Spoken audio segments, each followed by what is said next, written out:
आपलं जगणं सुंदर व्हावं असं जर आपल्याला वाटत असेल तर आपल्या आपल्या नजरेमध्ये काय फॉर्म्युला आहे? मी काहीतरी सूत्र सांगावं आणि त्या सूत्रावर तुम्ही चालत राहावं असं नाहीच आहे मुळी. हे खूप सुंदर दोन ओळी आहेत. ले देके एक नजर तो है हमारे पास, ले देके एक नजर तो है हमारे पास, तो फिर क्यों देखे दुनिया को किसी और की नजर से. का आपण कोणाच्या तरी नजरेतनं जगाकडे बघायचं? आपल्याकडे एक नजर तर दिलेली आहे भगवंतानं. आपल्या आपल्या नजरेतनं थोडंसं जगाकडे बघूयात. आपण सगळे एकमेकांपेक्षा वेगळे आहोत, ते आपल्यातलं वेगळे पण शोधूयात. आणि माझा दावा आहे, इथं बसलेले जे जे पॅरेंट्स आहेत, माझा आपल्या सगळ्यांना दावा आहे, आपण जसं सांगू तसं येणारी पिढी वागणार नाही. आपण जसं वागू तसं येणारी पिढी वागणार आहे. सांगण्यातनं किती आदर्श निर्माण होतील मला माहीत नाही, पण आपल्याला आपल्या वागण्यातनंच आपले आदर्श निर्माण करावे लागतील. जगणं सुंदर करावं याच्यासाठी हे कॉस्मेटिक प्रोडक्ट्स आहे असं सांगून चालणार नाही, त्यानं नाहीच जगणं सुंदर होणार. पण आपल्या जगण्यातनं आपल्याला असे काही आदर्श निर्माण करावे लागतील की येणाऱ्या पिढीला हेवा वाटावा की अरे चा हे असलं जगावं लागतंय. हेवा वाटला पाहिजे आपल्या जगण्याचा, आपल्याकडे पाहून आपल्या जगण्याचा येणाऱ्या पिढीला हेवा वाटावा असं जगता आलं पाहिजे. मला वाटतं असे आदर्श आपल्या वागण्यातनं निर्माण करता येतील का? बापानं पोराला सांगायचं व्यसन करू नये, खूप चांगलं सूत्र आहे, व्यसन करू नये सांगितलं पाहिजे, पण तसं वागताही आलं पाहिजे. पोराला सांगायचं व्यसन करू नये आणि घरात असा सुविचार लिहून ठेवायचा व्यसन करू नये, आणि संध्याकाळी बापच पोराला सांगते जा जरा गॅसवर सिगरेट पेटून आण. पोरगा असं येते जसं ऑलिम्पिकची ज्योत घेऊन आलाय. बाप कानातनं धूर काढतो, हे सगळ्या शाळेत सांगतं जादूगार बाप आहे, कानातनं धूर काढतो. तुम्ही काय पेरायचं ठरवलंय? तुम्ही जे पेरणार आहात ते उगवणार आहे. आणि म्हणून जगण्याचे कुठले सूत्र सांगण्यापेक्षा ते जगणं, आदर्शवत जगणं आपल्याला जगता येईल का? मी माझ्या वडिलांना विचारलं होतं जगणं कशानं सुंदर होतं. ते म्हटले असलं कोणतं कॉस्मेटिक प्रोडक्ट नाही जे तुमचं जगणं सुंदर करेल. अशा कोणत्या टॅबलेट्स बाजारामध्ये नाहीत की ज्यानं तुमचं जगणं सुंदर होऊन जाईल. म्हटलं मग जगणं कशानं सुंदर होईल? ते म्हटलं एक काम कर, वयाच्या 36-37 वर्षापर्यंत ज्या ज्या लोकांनी तुला मदत केली आहे ना त्याची तू एक यादी कर. मी एक 100-150 लोकांची यादी केली आणि वडिलांच्या हातात दिली. म्हटलं या लोकांनी मला आजपर्यंत माझ्या जगण्यात मदत केलेली आहे. ते म्हटले अरे वा, ती नावं तुला आठवतात ज्यांनी तुला मदत केली आहे? नाहीतर हल्ली मदत केलेली माणसं नंतर आठवत नाहीत. छान, म्हटले तुला ती नावं किमान आठवतात तरी. 100-150 लोकांची यादी दिली ज्यांनी मला आजपर्यंत मदत केली होती. मग त्यांनी मला सांगितलं की आता दुसरी यादी कर. म्हटलं ती कोणती? तू किती लोकांना मदत केली आहे त्याची एक यादी कर म्हटलं. आणि मी शोधून शोधून नावं आठवत होतो, मी किती लोकांना मदत करू शकलो. मला नावं आठवत नव्हती. मी 5-6 जणांची यादी केली. म्हटलं या लोकांना मी आजपर्यंत मदत केली, 5-6 नावं माझ्याकडे आहेत. वडिलांनी सांगितलं जगणं सुंदर करण्याचा फॉर्म्युला सांगू? म्हटलं हो. म्हटले ज्या दिवशी तुझी दुसरी यादी पहिल्या यादीपेक्षा मोठी होईल ना त्या दिवशी जगणं आपोआप सुंदर होऊन जाईल. त्यासाठी तू वेगळे प्रयत्न करायची गरज नाही. इतरांचं जगणं सुंदर व्हावं, कुणासाठी तरी आपण धावून जावं, कुणाच्या तरी मदतीसाठी आपले पाय धावावेत, कुणाच्या तरी मदतीसाठी आपले हात सरसरावेत, कुणाचं तरी दुःख पाहून आपण व्याकुळ व्हावं, कुणाच्या तरी दुःखानं आपले डोळे पाणावेत. ते माणूस पण आपल्यामध्ये शिल्लक आहे का? आणि ते जर नसेल तर आपण यंत्रवत होत आहोत असं म्हणायला वाव आहे. आपण यंत्र नाही आहोत, आपण माणसं आहोत. आणि ते माणूस पण कुठपर्यंत जिवंत आहे माहित आहे? तोपर्यंत की जोपर्यंत आपल्याला कुणासाठी तरी धावावंसं वाटतं, कुणासाठी तरी मदत करावीशी वाटते. ती देण्याची दानत आपल्या हातामध्ये असली पाहिजे. आणि म्हणून सांगण्यातून आदर्श निर्माण करण्यापेक्षा आपल्याला आपल्या वागण्यातून आदर्श निर्माण करता येतील का, मला वाटतं याचा विचार करावा. मी एक छोटं उदाहरण सांगेल तुम्हाला. एक मुलगा होता, भारतातनं परदेशामध्ये गेला, त्याची सगळी फॅमिली तिथे शिफ्ट झाली. आणि तिथे शिफ्ट झाल्यानंतर तो जेव्हा स्कूलला जायला लागला, शाळेत गेल्यानंतर हा एकटाच काळा सावळा होता आणि बाकीची सगळी गोरी गुमटी पोरं होती. आणि ती सगळी मुलं त्याला चिडवायला लागली, ब्राऊन ब्राऊन म्हणून हाक मारायला लागली. याला वाईट वाटायचं की मी आलोय आणि ही सगळी गोरी गुमटी पोरं, यांच्यात एकटाच मी काळा सावळा आहे आणि ही मला ब्राऊन ब्राऊन म्हणून चिडवतात. त्यानं आईला सांगितलं मी शाळेतच जाणार नाही उद्यापासून, ही सगळी मुलं मला चिडवतात. आई म्हटली कशी चिडवतायत बघते मी, चल मी येते तुझ्यासोबत स्कूलला. त्या दिवशी आई त्याच्यासोबत शाळेत जाते. आणि त्यांच्या टीचरला सांगते की ती 2-4 मुलं त्याला रोज चिडवतात, तुम्ही त्यांना बोला, त्यांना इथे बोलवा आणि माझ्या समोर त्यांना सक्त ताकीद द्या की परत असं चिडवलं जाणार नाही. आपल्यापैकी जर कुणी शिक्षक असतं तर आपणही हेच केलं असतं, त्या 4 पोरांना बोलवलं असतं आणि त्यांना सांगितलं असतं, परत जर चिडवलं ना तर बघा. हेच असतं ना आपलं, परत जर असा वागला तर बघ. हे आपलं शेवटचं असर असतं. नंतर माझ्याशी गाठ आहे. पाहुणे आल्यानंतर तर आपल्याला कुठून स्फुरण येतं माहित नाही. पाहुण्यांच्या देखत आपण पोरांना इतकं रागवत असतो. अजिबात असलं करू नका. पाहुणे आले ना पोरांना रागवायचं नाही. ते कितीही बावळट असलं तर पाहुण्याच्या पुढं म्हणायचं, आमचा दादा इतका हुशार आहे ना. दादा पाहुण्याच्याच पुढं पुस्तक घेऊन बसताय का नाही बघा. आणि तुम्ही पाहुण्याच्या पुढं म्हणून बघा, दादा बावळट आहे, दादा बाहेर जात आहे, पाहुण्याच्या बुटात पाणी ओततंय, लेसला लेस बांधतंय, तुमची इज्जत घालवायची एकही संधी दादा सोडत नाही. कौतुक हे 4 चौघात करायचं असतं आणि चुका ह्या कानात सांगायच्या असतात. आईनं सांगितलं टीचरला, त्या 4 जणांना बोलवा आणि माझ्या समोर सक्त ताकीद द्या. त्या शिक्षिकेनं सांगितलं की आई तुम्ही जा, ही मुलं परत त्याला नाही चिडवणार याची मी काळजी घेईल, पण तुम्ही जा, आत्ता मी काय त्यांना बोलत नाही. उन्हाळ्याचेच दिवस होते. दुसऱ्याच दिवशी शिक्षिकेनं एक प्लॅन केला आणि सगळ्या मुलांना सांगितलं की ऊन आहे बाहेर, सगळ्यांनी आपले शर्ट काढायचे आणि 2 तास उन्हात खेळायला जायचं. ही पहिलीच गंमत अशी. कधीच याच्या अगोदर शर्ट काढून बाहेर खेळायला जा असं मुलांना कुणी सांगितलेलं नव्हतं. पण त्या सगळ्या मुलांना शर्ट काढून उन्हात जाऊन खेळायला सांगितलं. 2 तास पोरं खेळली. 2 तासानंतर जेव्हा वर्गात आली त्यावेळेस सगळ्या मुलांच्या अंगाची लाही लाही झाली होती. ही गोरी घुमटी पोरं सगळी लाल लाल झाली होती आणि सगळे अस्वस्थ होते, चिडचिड करायला लागले. कुणाचे डोळे लाल, कुणाचे गाल लाल, कुणाची पाठ लाल. आणि कितीतरी मुलं चिडचिड करत मॅडमकडे गेले आणि म्हटले, तुम्ही काय आम्हाला शर्ट काढून खेळायला लावलंय, आमची पाठ लाल झाली, अंगाची लाई लाई होतीये. आणि त्यावेळेस हे काळं सावळं पोरग ते मात्र छान होतं, ते अजिबात अस्वस्थ नव्हतं. आणि त्यावेळेस मग मॅडमनी त्या सगळ्या मुलांना बसवलं आणि सांगितलं, बाबांनो मला तुम्हाला हेच सांगायचं आहे, हा जो मुलगा आला आहे तो अशा प्रकारच्या प्रदेशातनं आलाय की जिथे ऊन जास्त असतं तुलनेने आपल्यापेक्षा. त्या उन्हातून त्यांनी वाचता यावं म्हणून त्याची त्वचा ही अशी आहे. भगवंतानं त्याला दिलेला हा रंग, त्याची ही त्वचा, ही त्याच्यासाठी वरदान आहे. त्याच्यासाठी हे वरदान आहे म्हटल्यानंतर ती सगळी गोरी गुमटी पोरं आश्चर्यचकित होऊन त्याच्याकडे पाहायला लागली. आणि आतापर्यंत त्याला चिडवणारी पोरं कुतूहलानं त्याच्याकडे पाहतात. असं बघितल्याबरोबर ह्या पोराची मान अशी उंचावली की अरे आपण काहीतरी वेगळे आहोत, आपल्याला काहीतरी भगवंतानं वरदान दिलेलं आहे. आणि आतापर्यंत शाळेत यायला तयार नसलेलं हे पोरग अचानक रोज शाळेत यायला लागलं. आता त्याला कुणी ब्राऊन म्हणून चिडवत नव्हतं, पण आपल्या रंगाचा त्याला हेवा वाटायला लागला होता. आणि त्याच वेळेस त्या टीचरनं सांगितलं, बाबांनो तुम्ही सगळे एकमेकांपेक्षा वेगळे आहात. वेगवेगळ्या प्रदेशात जन्माला आला, तुमच्या भाषा वेगळ्या असतील, तुमची संस्कृती वेगळी असेल, तुमचं राहणीमान वेगळं असेल, पण हे वेगळेपण हेच आपलं माणूस असणं आहे. आपण सगळे जर एकमेकांपेक्षा वेगळे नसतो तर आपण माणूस नसतो. आपण वेगळे आहोत म्हणूनच माणसं आहोत. यंत्र सगळी सारखी दिसतात, एकाच कंपनीतनं बाहेर पडणाऱ्या सगळ्या गाड्या सारख्या दिसतात, पण आपण माणसं आहोत आणि आपण सगळे एकमेकांपेक्षा वेगळे आहोत. आपलं वेगळेपण ज्या दिवशी आपल्याला ओळखता येईल ना मित्रांनो, त्या दिवशी जगणं सुंदर होऊन जाईल. फक्त आपल्याला आपल्यातलं वेगळेपण ओळखता आलं पाहिजे. इथं बसलेला असा एकही माणूस नाहीये की ज्याच्यामध्ये काहीच वेगळेपण नाहीये. आपण सगळे एकमेकांपेक्षा वेगळे आहोत. ताईंनी छान प्रोग्राम ऑर्गनाईज करावा, कुणीतरी छान पत्रकारिता करावी, साहेबांनी छान क्लासेस चालवावेत. आपण सगळेजण वेगवेगळ्या प्रोफेशनमध्ये आहोत आणि आपण सगळ्यांमध्ये काहीतरी भगवंतानं वेगळेपण दिलेलं आहे. मला एक सांगा, सचिन तेंडुलकर सारखा षटकार ऐश्वर्या रायला मारता येईल का? ऐश्वर्या राय सारखा ठुमका लता दिदींना देता आला असता का? लता दिदींसारखं गाणं अशोक सराफला म्हणता येईल का? तुम्ही जर मला म्हटले ना भाषण कर, मी 2 तास बोलेल. पण तुम्ही जर मला म्हटलं एवढ्या लांबून आलाय नगरवरून, जाता जाता चंद्रपूरमध्ये एखादी कुस्ती करून जा, आपल्याच्यानं जमणार नाही. जगात प्रत्येकात काहीतरी वेगळं आहे. फक्त ते वेगळेपण तुम्हाला ओळखता आलं पाहिजे. तुम्हाला मी एक गंमत सांगतो, कुणात काय वेगळेपण असेल ना हे सांगता येत नाही.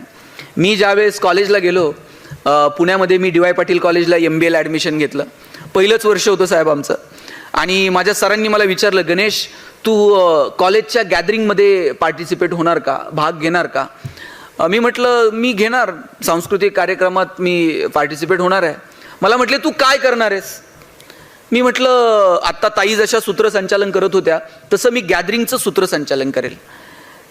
नाचता येत नाही, गायला गळा लागतो, आमच्याकडे नरडा आहे, त्यामुळं गाणं डान्स हे प्रांत आमच्यासाठी नाही येत.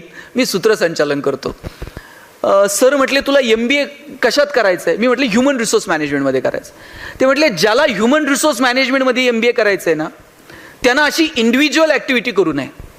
त्यानं वर्गातल्या 10 पोरांना गोळा करावं, त्यांच्या स्ट्रेंथ विकनेस ओळखाव्यात, त्यांना कुठे संधी देता येईल त्याचा विचार करावा. अरे लीडरशिप करता आली पाहिजे ज्याला ह्युमन रिसोर्समध्ये MBA करायचं आहे. तू ग्रुप ॲक्टिव्हिटी कर. आता ग्रुप ॲक्टिव्हिटी काय करणार? मग बोलण्याच्या जरा जवळचा प्रांत होता तो म्हणजे नाटकाचा. आणि मग मी नाटक करायचं ठरवलं. आता नाटक काय करायचं? मी लिहायला घेतलं नाटक. 10 दिवस माझ्याकडनं नाटक लिहून झालं नाही. आमच्याकडे एक बीडचा पोरगा होता. म्हटला दादा तू नाटक लिहायच्या फंदात पडू नको. म्हटलं का? म्हटलं आपण पुण्यात आहोत, इथं कंटेंटपेक्षा ग्रामर महत्वाचं आहे. म्हटलं बाणातला न का नळातला न, त्यामुळे तू लिहायच्या काय फंदात पडू नको. म्हटलं मग करायचं काय? म्हटलं पुरातन काळातली कथा शोधायची, त्याच्यामध्ये पात्र ढकलून द्यायचे आणि मग नाटक करायचं. म्हटलं यानं काय होतं? यानं आपल्या अंगावर येत नाही. म्हटलं कुणी जर विचारलं हा डायलॉग असा कसा, म्हणायचं जा व्यासांना विचार, वाल्मिकीला विचार, आपल्यावर येत नाही. म्हटलं आणि म्हटलं सोपं काम आहे. मग पुरातन काळातली कथा शोधायची तर आम्ही कथेची निवड केली. महाभारतातली कथा निवडली, द्रौपदीचं वस्त्रहरण. आता द्रौपदीच्या वस्त्रहरणाचा प्रसंग आम्हाला नाटकात दाखवायचा होता. मुख्य भूमिकेत ऑब्व्हियसली द्रौपदी असणार. द्रौपदीच्या कामाकरता आम्हाला एक चांगली मुलगी हवी होती वर्गातली. मी जरा बोलणारा मुलगा. मी 5-10 पोरांना घ्यायचो, वर्गातल्या मुलींकडे जायचो आणि त्यांना म्हणायचो बघा महाराष्ट्रातली नाट्य संस्कृती टिकली पाहिजे. मुलींनी मुलांच्या खांद्याला खांदा लावून पुढे आलं पाहिजे. मुली म्हणायच्या मुद्द्यावर आहे, तुझं खरं काम काय सांग म्हणायचं. मग मी म्हणायचो तुमच्यापैकी कोण नाटकात काम करणार का? एक 5-10 मुली हात वर करायच्या की आम्ही नाटकात काम करायला तयार आहोत. मुलींचा पुढचा प्रश्न असायचा रोल काय करायचा नाटकात. आता कुणी सांगायचं तिला तुला द्रौपदी व्हायचंय. मग ह्यानं त्याच्याकडे बघायचं, त्यानं ह्याच्याकडे बघायचं. हळूच एखादं पोरगं पुढे यायचं आणि म्हणायचं ताई बघा आता हे पांडवांपैकी एक पोरगी द्रौपदी, आणि हे म्हणताय ताई तुला द्रौपदीची भूमिका करायची. सगळ्या मुली खाली हात घ्यायच्या. मुली म्हणायच्या द्रौपदीची भूमिका करायला हरकत नाही, पण कृष्ण जर वेळेवर आला नाही स्टेजवर तर मग काय करायचं. म्हटलं आता इथं व्याख्याता लवकर येत नाही, कृष्णाची गॅरंटी कोणी द्यायची. मग करायचं काय? आमच्या वर्गात एक गोरं गोमटं पोरगं होतं, दिसायला एकदम सुंदर होतं. आमच्या सुदैवानं त्याच्या दुर्दैवानं त्याच्या डोक्यावर एकही केस नव्हता. त्याला म्हटलं छान दिसशील, द्रौपदीची भूमिका करणार का? तो म्हटला द्रौपदी व्हायला हरकत नाही, डोक्याचं काय करायचं. म्हटलं विग आणून लावू, छान दिसशील. 4 पिढ्या म्हणला पठ्ठ्याच्या नाटकात काम करतात, विग आणून लावा, असला रोल करतो म्हटलं मी द्रौपदीचा, पण माझी एक अट आहे. म्हटलं काय? म्हटलं मी द्रौपदी व्हायला तयार आहे, पण ते दुर्योधनाला सांगून ठेवा, फार एक्साइट व्हायचं नाही. त्याला म्हटलं दुर्योधन माझ्या ऐकण्यातला आहे, तू काळजी करू नको. आता सगळे माझ्या ऐकण्यातले होते. मला भीम सापडत नव्हता. भीम जरा धष्टपुष्ट पाहिजे. आम्ही सगळी किडकिडीत शरीर एसटीची पोरं. मी DY पाटील कॉलेजला शिकायचो. शेजारी इंदिरा कॉलेज होतं. 2 कॉलेजच्या मध्ये एक जिम होती आणि जिममध्ये व्यायाम करणारं पोरगं रोज कॉलेजच्या बाहेर बुलेटवर चक्रा मारायचं. प्रत्येक कॉलेजच्या बाहेर अशी 2-4 असतात. मी त्याला एक दिवशी थांबवलं आणि म्हटलं अरे असं बाहेर चक्रा मारून काहीच होत नसतंय, आत यावं लागतं म्हटलं कॉलेजमध्ये. म्हटलं आम्हाला कोण एंट्री देणार? म्हटलं नाटकात काम करणार का? म्हटलं करणार. रोल काय करायचा? अरे म्हटलं आम्हाला शिकवलं S for strength, W for weakness, O for opportunity, T for threats. अरे पेदार शरीरयष्टी तुझी स्ट्रेंथ आहे, तुला शोभल असा रोल देतो भीमाचा. भीम होणार का? म्हटलं मी भीम होतो, पण द्रौपदी कोण आहे सांग. म्हटलं वर्गातली सगळ्यात सुंदर मुलगी द्रौपदीच्या. ते एवढं खुश झालं, पदर खर्चानं गदा घेऊन आलता नाटकात काम करायला. आता मला सगळे कॅरेक्टर सापडत होते. मला 5 पांडवांपैकी 1 जण कमी पडत होता. आमच्या वर्गात एक पहिल्या वाकावर बसणारं पोरगं होतं, ज्यानं आयुष्यात अभ्यास सोडून दुसरा उद्योग केला नाही. कायम अभ्यास. सर बघा प्रत्येक क्लासमध्ये असेही 2-3 असतात, ते 100 पैकी 99 पडले ना तरी त्यांना करमत नाही. ते एकासाठी हुज्जत घालणार, ते शिक्षकांकडे येऊन भांडणार. कधी मैदानावर क्रिकेट खेळायला जाणार नाही, कधी पिक्चरला जाणार नाही. आम्ही त्याला पिक्चरला घेऊन जायचो. 2 वर्षात त्याला शिट्टी वाजवता आली नाही. त्याला हेवा वाटायचा शिट्टी वाजवता आली पाहिजे. ते 1 रुपयाची शिट्टी घेऊन यायचं पिक्चर येताना आणि खूप मोह झाला की असं खाली वाकून शिट्टी वाजवायचं. पडद्याकडे बघून सुद्धा त्यानं कधी शिट्टी मारली नाही. आम्ही त्याला म्हणायचो, पडद्यावरच्या कलाकारांना नाही कळत कोण शिट्टी मारताय, मान तर वर कर. पण मान वर करून कधी बोलला सुद्धा नाही. आणि त्याला मी विचारलं, 5 पांडवांपैकी एकाची भूमिका तू करणार का? म्हटलं दादा भूमिका करायला हरकत नाही, पण आपल्याला डायलॉग बोलता येणार नाही. अरे म्हटलं डायलॉगच बोलायचे नाहीत. 5 पांडवांपैकी एकाची भूमिका तू करायची. द्रौपदीचं वस्त्रहरण सुरू झालं का शर्मेनं मान खाली घालायची, नाटक संपेपर्यंत वर करायची नाही. म्हटलं शोभल असं काम आहे, आयुष्यभर हेच करत आलोय मी, मानच वर करायची नाही. सगळं सांगितल्याप्रमाणे सुरू होतं. सगळे माझ्या ऐकण्यातले होते. सगळ्यांना माहित होतं द्रौपदीच्या भूमिकेत मुलगा मुलीचा रोल करतोय. पण दुर्दैवानं भीमाला माहित नव्हतं की द्रौपदीच्या भूमिकेत मुलगा आहे. भीमाला वाटायचं एवढी सुंदर द्रौपदी, आणि दुर्योधन आणि दुःशासन त्या वस्त्रहरणाला पुढे निघाले का भीम त्यांच्या मागच गदा घेऊन. आम्ही दुर्योधनाला म्हणायचो, तू पुढं हो, द्रौपदीच्या फक्त पदराला हात लाव, कृष्ण येतोय, प्रकरण मिटतंय. पण दुर्योधन दुःशासन त्या भीमाला बघून इतके घाबरलेले. दुर्योधन म्हणला, ते इतिहासात काय झालं ते झालं, आता नाही म्हटला. तुम्ही भीमाला पकडा, त्याशिवाय आपण द्रौपदीच्या नादाला लागत नाही म्हटला. भीमाला म्हटलं लका गप, कृष्ण येईपर्यंत धमधर. भीम म्हटला, भीम असा माईक जवळ गेला, जोरात गदा फिरवली आणि म्हटला, इतिहासात काय झालं ते झालं, आता नाही. जोपर्यंत हा पठ्ठ्या स्टेजवर आहे आणि आपल्या हातात गदा आहे, तोपर्यंत द्रौपदीचं वस्त्रहरण होत नसतंय म्हटला. आता स्टेजच्या माग कृष्ण घामाघूम झालेला. कृष्णाला म्हटलं, तू तर स्टेजवर आहे, तू आल्यावर तर प्रकरण मिटतंय. कृष्ण म्हटला, मागे काय झालं ते झालं. ते भीमाची गदा खरी असल्या कारणानं आणि आमचं सुदर्शन चक्र थर्माकॉलचं असल्या कारणानं म्हटला, समोरासमोर काही लढाई होऊ शकत नाही. आता आमच्यामध्ये दुर्योधनाची तब्येत जरा बरी होती. आम्ही म्हटलं, दुर्योधनाच्या मदतीनं भीमाला पकडू. साहेब आता आपण बघतो हल्ली कुणी कुणाची मदत घेता, आम्ही दुर्योधनाची घेतली म्हणून काय झालं. आम्ही दुर्योधनाच्या मदतीनं भीमाला पकडायला गेलो आणि भीमानं जी गदा फिरवायला सुरुवात केली, ती फिरवता फिरवता चुकून द्रौपदीच्या विग मध्ये शिरली. त्याला म्हटलं, आता शिरली तर शिरू दे, उचलू नको. त्याला राहावे ना, त्यानं जी गदा उचलली, द्रौपदीचा विग एकीकडं, द्रौपदी एकीकडं. सगळं टक्कल दिसायला लागलं, सगळं सभागृह हसायला लागलं. मला तर इतकं वाईट वाटलं. म्हटलं पहिलं कॉलेज, पहिलं वर्ष, कॉलेजचं पहिलं गॅदरिंग, नाटकाचा कार्यक्रम झाला. आमच्या चौघांच्या माना शर्मेनं खाली गेल्या आणि आश्चर्य असं, आत्तापर्यंत ज्याची मान खाली होती त्यानं वर बघितलं. बरं त्यानं इकडं तिकडं बघायचं तर द्रौपदीकडे बघतंय. त्याला कळेनाच नाटकात काय चाललंय. त्याला सांगितलं होतं नाटकात एक शब्द बोलायचा नाही. ते माईक जवळ गेला आणि म्हटला, द्रौपदी तू बालाजीला कधी गेलती म्हटला. त्या दिवसानंतर कॉलेजमध्ये ज्या ज्या वर्षी नाटक झालं त्या वर्षी हे पोरग लीड रोलला असायचं. आणि आम्ही 2-4 जण ते सांगन तेवढंच बोलायचं, ते सांगन तेवढंच ऐकायचं. आपण सगळे एकमेकांपेक्षा वेगळे आहोत. किती दिवस माना खाली घालायच्या. कधीतरी अशी मान उंच करून आपण बघितलं पाहिजे की अरे आम्ही पण काहीतरी वेगळे आहोत. आपल्याला आपल्यातलं वेगळेपण सापडलं ना, मग जगणं सुंदर होऊन जातं. आणि म्हणून माझी आपल्या सगळ्यांना विनंती आहे की पहिल्यांदा आपल्या आत डोकावून बघा की आपल्यामध्ये नेमकं काय वेगळेपण आहे. ज्या दिवशी तुम्हाला तुमच्यातलं वेगळेपण सापडलं त्या दिवशी धम्माल आहे बघा. अडचण काय माहितीये का, आपल्याला आपल्याकडं काय आहे यात इंटरेस्ट नाहीये, आपल्याकडं काय नाही याचं दुःख आहे. मी तर म्हणेल आपल्याकडं काय नाही याचंही दुःख कित्येकांना नाही, पण दुसऱ्याकडं काय आहे याचं इतकं दुःख आहे. म्हणजे आपलं सुखही आपलं नाही आणि आपलं दुःखही आपलं नाही. आपलं सुख आपलं दुःख हे इतरांच्या क्रिया प्रतिक्रियेवर